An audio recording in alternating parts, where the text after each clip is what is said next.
बिहार राज्य data entry operator संघ के आह्वान पर भोजपुर जिला इकाई के बेल्ट्रॉन कर्मी आउटसोर्स व्यवस्था को खत्म कर विभागीय सेवा में समायोजन की मांग को लेकर आज जेपी स्मारक पार्क के सामने रमना मैदान आरा के पास पूरे जिले के कंप्यूटर ऑपरेटर इकट्ठा हुए। संघ द्वारा निर्धारित 28 से 29 नवंबर को 2 दिवसीय सांकेतिक हड़ताल का आज पहले दिन जिला एवं प्रखंड के सभी सरकारी कार्यालय जहां इनकी सभी कार्यालय में कार्यभार की मांग है कि विभागीय सेवा समायोजन करने के लिए यहाँ पे हम लोग 2 दिवसीय धरना आंदोलन किए हैं लोग। और हम लोग मतलब हमेशा यही टेंशन में रहते हैं कि हम लोग की नौकरी 60 साल के लिए तो है, लेकिन यही है कि कभी मतलब बोल दिया जाता है ऑफिस में कि तुमको हटा दिया जाएगा, तुम्हारा से सेवा वापस कर दिया जाएगा, तो ऐसे हो जाएगा तो वैसे हो जाएगा। हमेशा हम लोग को डर बना रहता है, तो इसलिए हम लोग का 2 दिवसीय धरना का मुख्य उद्देश्य है कि हम लोग को बिहार सरकार की तरफ से सेवा समायोजन किया जाए। विभागीय सेवा में मतभेद भी होता है क्या? मतभेद तो होता ही है, परमानेंट और हम लोग संविदा तो आउटसोर्सिंग एक तरह के हैं लोग, तो हम लोग में तो मतभेद होता ही है। उन लोग को अलग ट्रीट किया जाता है, हम लोग को अलग ट्रीट किया जाता है, तो अलग भावना से ही देखा जाता है, एक तरह से बोला जाए। जो कि हम लोग को डिजिटल बिहार बनाने में डाटा एंट्री ऑपरेटर का बहुत योगदान रहा है। हर काम अब ऑफिशियली हर काम कंप्यूटर वाइज होता है, हर योजना का भी संचालन कंप्यूटर से ही होता है, तो जो भी काम हो हम लोग देखते हैं लोग, और हम लोग के बिना ऑफिस का कुछ नहीं होने वाला। आज हम लोग 2 दिवसीय धरना आंदोलन पे है, देखिएगा एक चिट्ठी तक नहीं निकलेगा ऑफिस से, या कोई भी काम संपादन नहीं होगा। तो बस यही हम लोग का मुख्य उद्देश्य है। कब से लड़ाई लड़ रहे हैं? मेरा तो अभी 2022 में हुआ है ज्वाइनिंग, वैसे तो 2020 में ही रिजल्ट आया था मेरा। तो अब वैसे ये मतलब कि पूरे प्रदेश में 20,000 लगभग होंगे लोग डाटा एंट्री ऑपरेटर, और ये आंदोलन सभी प्रदेश में सभी जिला में है। और ये जो बेल्ट्रॉन का है 1997 से हम लोग मतलब सब लोग जैसे सीनियर लोग हैं, कोई 11 साल से काम कर रहा है, कोई 12 साल से कर रहा है, कोई 25 साल से काम कर रहा है। तो हम लोग तो अभी हम न्यू है, तो हम 2 ही साल अपना बताएंगे कि हम 2 साल से वर्क कर रहे हैं। हम लोग लड़कियों लोग का संविदा आउटसोर्सिंग लड़कियों का SLV हटा दिया गया है, जो 2 दिन की स्पेशल छुट्टी मिलती थी, सिर्फ परमानेंट वाले लोगों को ही मिलता है, हम लोग को नहीं मिलता है। तो सबसे बड़ी तो यहीं पे हो गया कि मतभेद हो रहा है हम लोग के साथ। तो यही सरकार से यही मांग है कि जो लाभ परमानेंट वाले को मिल रहे हैं वो लाभ हमको भी मिले। और सेवा समय संध्या कुमारी, जिला कृषि कार्यालय भोजपुर। एंट्री ऑपरेटर है, हम लोग अपने एक ही मांग को लेकर के यहाँ धरना पे 2 दिवसीय धरना पे बैठे हैं। सेवा समायोजन के लेकर के बिहार सरकार जो है हमारे साथ सौतेला व्यवहार करती है। हम लोगों से जब हम लोगों ने एग्ज़ाम दिया 1050 रुपये का फीस भर करके हम लोगों ने एग्ज़ाम दिया, 2019 में फॉर्म भरा, 2020 में एग्ज़ाम हुआ, हम लोग का रिजल्ट आउट हुआ, और फिर उसके बाद हम लोग को 2 साल इंतज़ार करना पड़ा ज्वाइनिंग के लिए।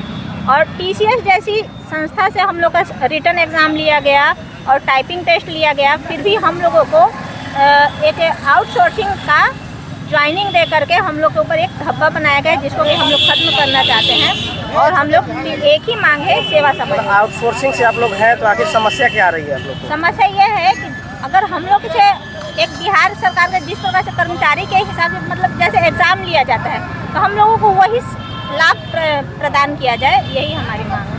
सैलरी वगैरह के लिए भी मतलब अलग अलग होता है क्या? हाँ, सैलरी वगैरह को लेकर हमारे सैलरी का एक बहुत बड़ा हिस्सा GST के रूप में काट लिया जाता है। GST काटा जाता है आप लोग? जी, 18% GST काटा जाता है, जिसको कि हम लोग चाहते हैं कि ये सब जो विसंगतियाँ हैं हमारे काम में वो सबको खत्म किया जाए। आप लोग जैसे आउटसोर्सिंग आप लोगों को बताया जाता है, तो क्या कोई बिचौलिया भी है इसमें? हाँ, इसमें एक उर्मिला नाम का कंपनी है, जो कि बेल्ट्रॉन ज़बरदस्ती इसमें उसको डाल दिया है, और हम लोग से GST के रूप में 18% काटा जाता है हमारे सैलरी से। तो उस चीज़ को हम खत्म करना चाहते हैं। हम लोग चाहते हैं कि डायरेक्ट हम लोग जिस विभाग में काम कर रहे हैं उसी विभाग से सेवा समायोजन कर दिया जाए, ताकि भविष्य हमारा सुरक्षित हो जाए। नाश्ता करके नहीं आए हैं? परिचय अपना बता दीजिए। चंद्रकांति सिंह, अभियोजन कार्यालय भोजपुर। जी सर, बताया जाए अभी आप लोग धरना प्रदर्शन 2 दिवसीय दे रहे हैं, क्या मुख्य उद्देश्य है आप लोग? देखिए, हम लोग का एकमात्र उद्देश्य है कि हम लोग 18-20 साल से सेवा दे रहे हैं और सारे वर्क जो है हम ही लोग के ऊपर विभाग जो है, किसी भी विभाग में जाइए ऑपरेटर पर जितना दबाव है काम का शायद किसी पर नहीं है। एक टाइपराइटर का काम कर रहा है, एक लिपि के काम कर रहा है, स्टोनो काम कर रहा है, ड्राफ्टिंग कर रहा है, सारा डाटा का काम कर रहा है, लेकिन सरकार हम लोग के साथ अन्याय कर रही है। एक ही हम लोग का एक ही मांग है कि समायोजन करे और ठेका प्रथा बंद करे। ठेका प्रथा क्यों? कुछ दिन के लिए ठेका होती है, जो काम 10 दिन के लिए, 2 महीना के लिए, साल भर 6 महीना के लिए चलती है तो ठेका प्रथा आउटसोर्सिंग चलती है। जो काम लॉन्ग टर्म है, जो आजीवन करना है, उसमें ठेका क्यों रख रहे हैं? ऊपर ठेका पर क्यों हम लोग जब ज्वाइनिंग कराया गया तो क्या निर्देश दिया गया था उस समय? निर्देश दिया कि ये जो काम आपको डाटा एंट्री कंप्यूटर में आपको काम करना है, हम लोग को ऑप्शन मिला, हम लोग काम किए और अपनी मांग के अनुसार समय समय पर हम लोग मांग रखते गए कि सरकार हम लोग को उचित जो समय पर देगी, लेकिन सरकार हम लोग के साथ अन्याय कर। क्या लगता है कार्यालय में इस प्रकार से भेदभाव भी चलता है क्या? जो भेदभाव माने एक बंधुआ मजदूर की तरफ से देखा जाता है। ठीक है, रिगार्ड देते हैं कि भाई पढ़े लिखे हैं, कोई ग्रेजुएट है, कोई अथी है, माने कि सब हाई अथी है, तो हम लोग का जो स्तर है कोई किसी से उलझने वाला नहीं है। अफसर जो है, अफसर के साथ हम लोग को टंग रहना है, उनके साथ हम लोग को माने कि सारा कुछ वर्क करना पड़ता है। तो एक भेदभाव तो रहता ही है कि ये लोग आउटसोर्सिंग का है, कोई माने कि जो है तो कुछ देती लोग है, बेल्ट्रॉन के है, स्थानीय है, वो है। सुविधा में भी भेदभाव करते हैं? सुविधा में भेदभाव क्या करना है? काम करना है, आना है, सुविधा क्या हम लोग मिलती है? ना कोई हम लोग को मुआवजा मिलेगा, ना कोई अनुकंपा मिलेगा, ना कुछ। तो इसमें क्या हम लोग भेदभाव तो है ही, क्या हम लोग को सुविधा मिलेगा? आखिरी मांग क्या है आप लोग की? काम करते हैं, जो पारिश्रमिक मिलता है पारिश्रमिक लेकर घर आते हैं, वो भी समय पर नहीं मिलता है। ना हम लोग को कभी होली मनाते हैं, ना कभी लोग दिवाली मनाते हैं। कब होली के बाद तो पैसा आएगा, अब 2 महीना के बाद इस पैसा से उस पैसा में जाएगा। सैलरी टाइम पर नहीं आता है, समय नहीं है। हम लोग तो कभी होली मनाबे नहीं किए हैं, ना कभी दशहरा नहीं। दशहरा किसी को मना है? छठ मना है? नहीं मना है, इसलिए छठ पर नहीं पैसा वेतन मिला है। ठेका प्रथा की आप जो बात कर रहे हैं इसमें, तो क्या लगता है कि आप लोग की सैलरी के भी रकम में से कुछ अलग आउटसोर्सिंग हो जाता है क्या? देखिए, नहीं, अलग कुछ नहीं होता है। हम लोग का जो मानदेय है, निर्धारित है, वही आपको मिलेगा। ठीक है, काम करेंगे तो वेतन मिलेगा, नहीं करेंगे नहीं मिलेगा। तो ये कैसे चलेगी? हम लोग भी परिवार है, बाल बच्चा है, कहीं रोग दुख है, तो जो सरकार 12 को छुट्टी देती है, छुट्टी मंजूर है। इसमें हम लोग को सुविधा मिला हुआ है, लेकिन बाकी जो और जो सुविधाएं हैं, जो हम लोग के फ्यूचर में काम है, बाल बच्चा है, पढ़ना लिखना है, उसको शादी ब्याह है, दुनिया जहान है, सब लोग माने कि अति हो गए, तो उन लोग के लिए कुछ हम लोग को फ्यूचर में कुछ दिखाई नहीं दे रहा है। तो फ्यूचर खतरा है ना, इधर कुआं है, इधर खाई है, छोड़ के भी जा रहे हैं तो खाई है, कर रहे हैं तो माने कि अपना दबे हुए हैं, बन के माने मजदूर बन के। आप लोग कई बार आवाज़ उठाए, पिछली बार भी आप लोगों ने धरना प्रदर्शन दिया था, सरकार से तरफ से क्या रिस्पॉन्स मिला? सरकार तो कहे एक आयोग बनाया 15 में, 15 से जाकर 20, 22, 19 तक आयोग का कार्यकाल चला। आयोग जो लिख पपोती कर दिया, कुछ उसमें निष्कर्ष निकाला कि हाँ ये लोग को ये माने कि 12 को छुट्टी मिलेगी, ये मिलेगी, वो मिलेगी, 10% इंक्रीमेंट मिलेगा, इसी तरह से चलता रहा, लेकिन कोई भविष्य नहीं है। कभी भी अब जगह हैं, 15 के बाद अब जगह हैं। अरे हम लोग को देखिए, हम लोग एक जगह जो है नहीं है, कहीं पर कोई विभाग में 4 गो है, कहीं 6 गो है। हम लोग अपने वर्क से इतने दबे रहते हैं, हम लोग सोचने का समय ही तो अपना फ्यूचर ही नहीं सोच पाते आप लोग? सोच ही नहीं पाते हैं। जब घर में रात को सपने में देखते हैं तो अंधकार है चारों तरफ। काहे कि सुबह जब हम लोग एंट्री करते हैं ऑफिस में, तो वर्क ही वर्क है। हाई करना, छुट्टियाँ है, आज मीटिंग है, ये डाटा तैयार करना है, ये रिपोर्ट करना है। प्रदर्शन से सरकार आपकी बातों को नहीं मानती है तो आगे क्या करेंगे? अब आगे देखिए, जो लोकतांत्रिक अधिकार हम लोग का है, लोकतांत्रिक तरीके से हम लोग अपना कदम उठाएंगे, संघ अपना विचार करेगा। जो आमरण अनशन हुआ, आज माने कि अनिश्चितकालीन हड़ताल हुआ, जो भी हम लोग लोकतांत्रिक तरीके हैं, शांतिपूर्ण ढंग से हम लोग उत्पात नहीं करेंगे। हम लोग कोई तरह की अति नहीं करेंगे, राजस्व को क्षति नहीं करेंगे, किसी संपत्ति को नुकसान नहीं पहुंचाएंगे। ये इस चीज़ को हम लोग अपने माने के ध्यान में रखे हुए हैं। उसके अनुसार जो भी निर्णय होगा वो हम लोग अपना करेंगे और अपनी मांग को सरकार को पहुँचाएँगे। हम लोग हैं, मैं सुनील कुमार श्रीवास्तव, और सबसे मेरी दुर्दशा तो और ख़राब है, मैं एक स्थानीय स्तर पर बंधुआ मजदूर हूँ।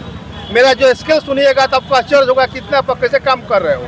आप मीडिया वाले हैं, सजग हैं, आप लोग तो माने कि सरकार को जगाने वाले हैं, समाज को उठाने वाले हैं। मेरी ये स्थिति सुनेंगे तो आपको तरस आएगी। मैं 6900 रुपया में 6400 रुपया में खट रहा हूँ और समझिए 6400 रुपये किसी माने कि मनरेगा मजदूर का भी मजदूरी नहीं है। एक रिक्शा चालक भी जाता है तो 1000 रुपया कमा के जाता है। एक राजमिस्त्री है 2000 रुपया कमा के जाता है। अब मेरा क्या है 6400 रुपये। क्यों? तो आप स्थानीय स्तर पर आप ऑपरेटर हैं तो दुर्दशा हम लोग को तो और भी हमारा तो बदतर है। बाकी जो साथी है उन लोग का मांग है, उसके साथ मांग को हमको बुलंद करना है, आवाज़ पहुंचाना है। हो सकता है कि सरकार उस पर कुछ हम लोग ध्यान दे और हम लोग का फ्यूचर जो है संवरे, हम लोग कभी अपना निष्ठा से अपना काम कर सके।